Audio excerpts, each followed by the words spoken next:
உங்களுக்கு சொல்றேன்.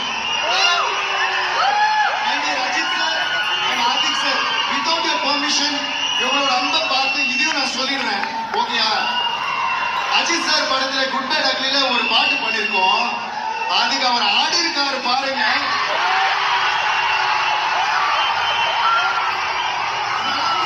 ஒரு பாட்டு பிளான் பண்ணி செஞ்சு அதை வந்து பயங்கரமா டான்ஸ் ஆடி இருக்காரு.